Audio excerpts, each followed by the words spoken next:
and welcome back. My name's Alison, the online piano and the online violin tutor. Now, due to popular demand from the music video that I released last week, I think it was now, of Pachelbel's Canon in D, a classical version, I was actually using it as a trailer for my own website. So I do a lot of performances, I play a lot at weddings and things like that. So it was mainly for that. I thought I'd release it on my channel, and I didn't actually realise what a kind of hornet's nest I'd stir up with you guys wanting the tutorial that goes with this. So you guys wanted it, so I delivered it, and over the last week I've been very busy trying to get the music all done for you.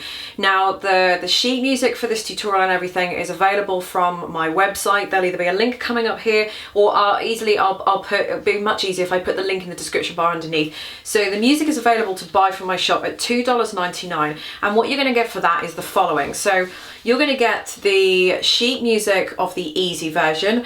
You're also going to get the advanced sheet music for that, and the advanced is the version that, exactly the version that I played on the video. What you will also get is the piano version, exactly as you hear the piano. Also included, you'll get the MP3 piano backing track. You'll also get the MP3 performance that you heard in the video. Okay, so first off, I'm just going to go through what I've done with the easy version of Canon, and as usual, I've just put all the finger numbers in, and I've put all the string letters that you've got in as well. So this is 3 on the A, 2 on the A, 1 on the A, open in an A.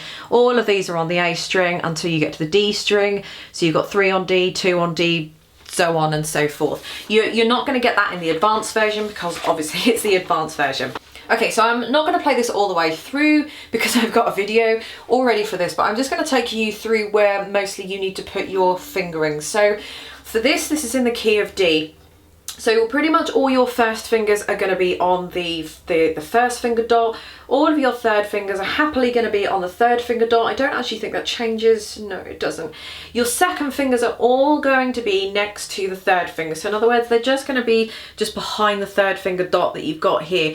There is one, maybe two occasions, I think in 32, 33, bar 34, you've got a C natural, so your second finger is going to be jammed in next to the first finger, and then you've got another one in bar 39 where you've got also, so bars 34 and 39, when you've got that second finger and you've got a C natural, the second fingers are going to be there. From what I can see, they're going to be stretched everywhere else. So first finger's on the dot, third finger's on the dot, second fingers are going to be always jammed in next to the third finger. So this actually moves quite slow.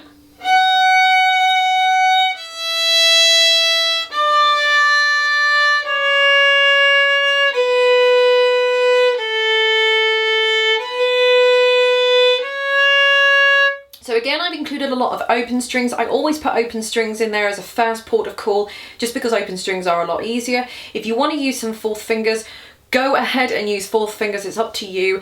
I have put in, when I was going around putting the fingerings, I have put in some fourth fingers instead of open strings, and I would really advise you to do them. Do not do an open string when I have put a fourth finger for the open string. That will be for one of two reasons: either to avoid a string crossing, or just to keep everything all on the same string, which kind of goes hand in hand with one. But sometimes you might be jumping from the D string, so you might have a B. I think there was one instance where you had a B on the G string, and then you've got an open A. So obviously you don't want to go, you don't want to do that because you're going to get an open A in the middle. So what you do is use your fourth finger on the D string, and then everything is kept. You are going to do a string cross, but you're not having to cross two strings. So I have put those in on purpose, so I would very strongly advise that you keep to those. Okay, so the first section is pretty well easy. The next section on the third line down. So there was an open, or a fourth finger instead of an open A there. Just avoids a harsh sound in A, plus it keeps everything on the same string.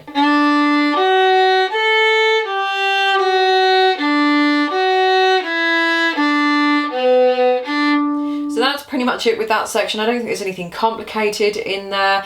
The next section, 23, 24, 25.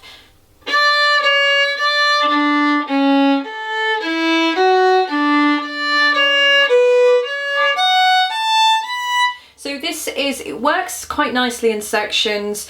It's in the key of D major, which means it's very, very good for the violin. In other words, it just means that first fingers are on the dot, third fingers are on the dot, and all the second fingers are going to be in exactly the same place, which is close to the third. So there's, apart from the 2 bars I mentioned earlier, so there's nothing extra to think about in there. It looks like it's going fast, especially in the bottom half where you've got all those semiquavers, all those 16th notes, but they're not, because the whole piece doesn't go very fast anyway. So that's just a case of practice, and it's just mostly scale runs anyway.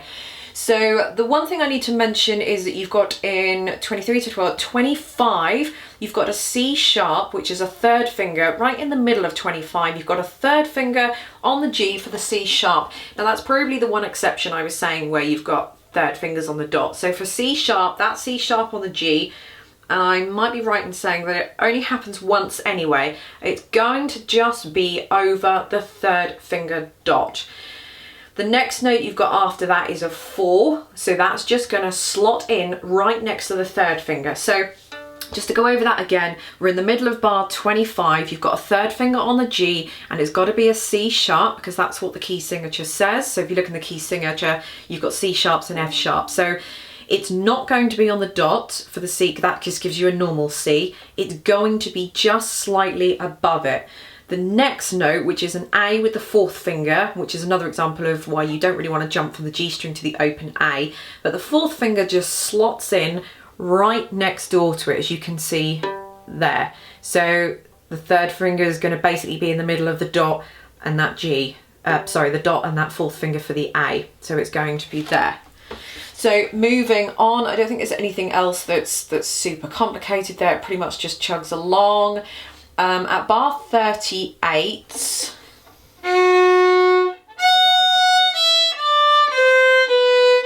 you have a little bit of a jump. So just stop the bow a little bit there. If I just go back.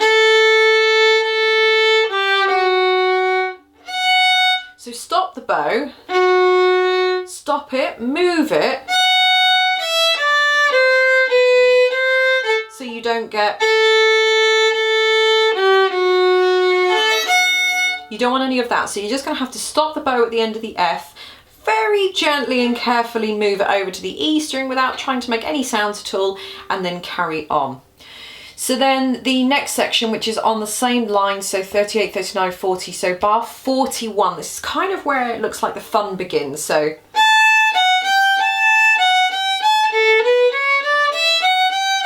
in this case, your second fingers for the G are going to be here. So this is the first time that we're actually playing a G, I think, on the E string, or there may, I just see one now in 27.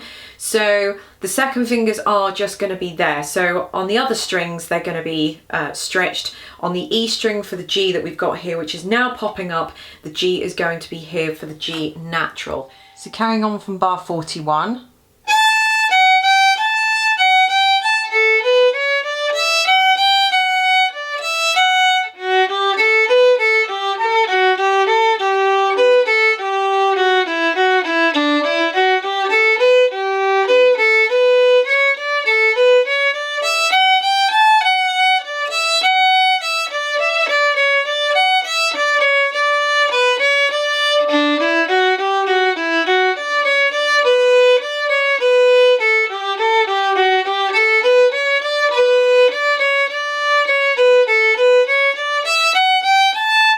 So hopefully you could see enough of that there, and then simply just to finish off at the end.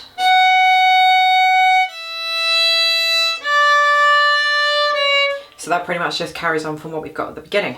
Okay, now moving on to the advanced version. So really the only difference with this is that I've taken a lot of the fingerings out just because you don't really need to see all the fingerings for the advanced version. I've put a couple of 4s in there as well. So do the 4s, they would be as if you'd bought any piece of music written by any publisher. You'd still have the odd fingering here and there, but for this one I'm going to start in 3rd position. So I just want to point out to start with that I'm not going to go into particularly positions and how to move to and from positions. I'm just assuming that since you're doing the advanced version that you know all of this. I'm just kind of showing you how I do this version, or how I decided to do this, and what positions I decided to use and why, pretty much. So I'm going to start in third position. The reason why, because I don't really want to start on the E string and do an open E, plus I want to use some vibrato as well.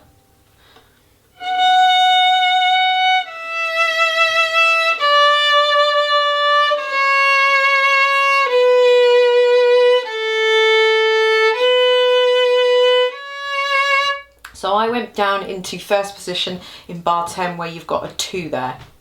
Right, so carrying on, nothing exciting, few fourth fingers that you need to put in there so you can do vibrato, plus it avoids string crossings. The next piece of excitement comes at 24, where you've got a trill, and I'm gonna do the open D to start with, and then I'm going to move the second finger up to the D, which is where the third finger would normally be, only so that I'm not kind of... I don't really want to be trilling on my fourth finger, because quite frankly I can't, because it's too difficult to do, but... So then you can do that, so you can do open D, 2 on D, trill with the 2 and the 3, and then the C sharp is going to be with finger 1 right behind it. And then I very quickly move back into first position.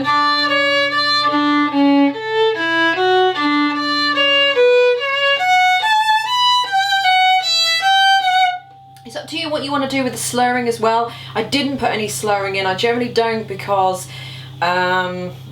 I think when I see a lot of music, I just kind of slur whatever I think feels natural and whatever I think feels right to me. So I'm just going to say exactly the same for you. Now, the next bit comes at bar 33, where you're moving into third position.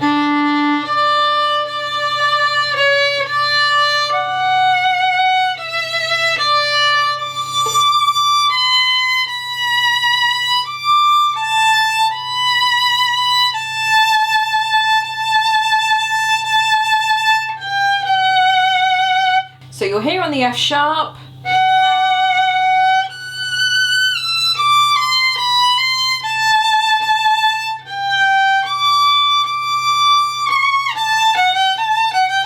So if you want to do some different fingering, go ahead and do some different fingering. What I'm suggesting and what I've written here isn't gospel. There is more than one way to put the fingering into the music. If you feel like you know something better, absolutely go ahead and do that. You know, whatever. So moving on to the next bit, again, it's just...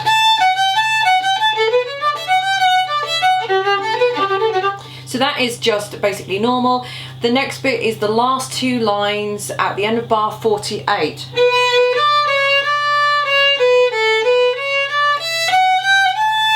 So you need to jump into third position there on the A, so you can hit that note.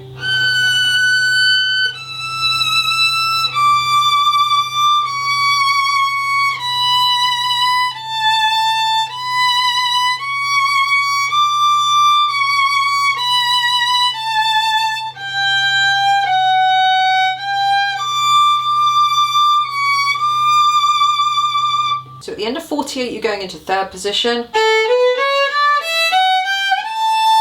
Then you need to jump all the way up to fifth position. You need to find that note, which is going to be somewhere up there. So again, it's just going to be a case of practice, but this is why I've called it advanced, because if anybody who's a complete newbie out here, this is just going to be far too advanced. But for any of you guys that are dabbling in third position and want to have a go at doing it up there, absolutely, but you're going to have to go...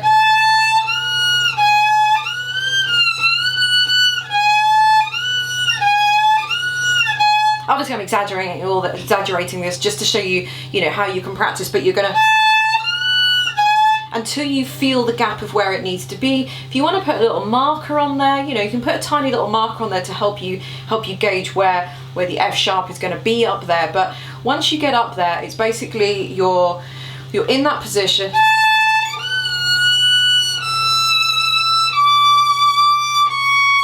So when you get to the C sharp, you're then moving down to the B with the second finger. And that takes you into just a regular third position. So there we go. I hope you enjoyed those 2 tutorials. Thank you for watching, and I'll see you in the next video.